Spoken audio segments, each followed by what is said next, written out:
Susan, can you tell us a little bit about the major topics and themes that are covered on the course?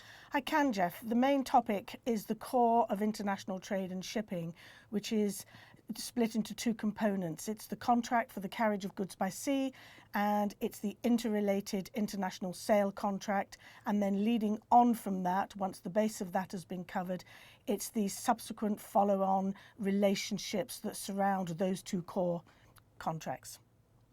And who typically are the kind of people that you would say would most benefit from the course? Anybody progressing up the international trade chain within their employment who works in a claims orientated industry. So that would be trainee lawyers, lawyers who are coming to international trade for the first time, people working in the P&I club, people working as marine architects or surveyors, and anybody working in the chartering and broking industries. And the course has obviously been very successful over the years. What would you say makes it so unique? I think there are two main things that make it so unique. One is the excellence of the contributors and the fact that they are taken from a mixture of academic and professional practice.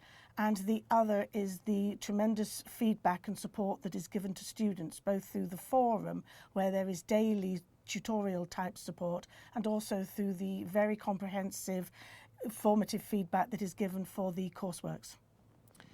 And based on what's happening in the market now, the market conditions, why is the course important? What makes it so important at the moment?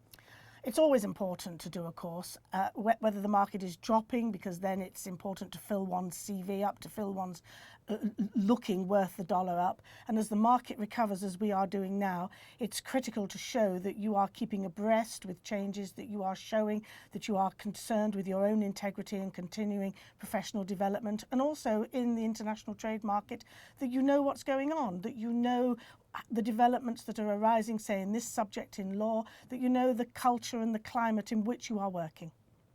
And finally, Susan, what would you say, what would be your advice, I guess, to someone who's thinking about taking the course, but maybe and they're not quite sure whether it's right for them? Well, I would think whether you are able to devote the time, because it's a proper course, it's a meaty course, and it does require a considerable amount of self-discipline and reading and study. But if you can commit to that and you want to develop, particularly in terms of being able to focus and develop an argument and to raise your own game, then I would think it's exactly the course for you.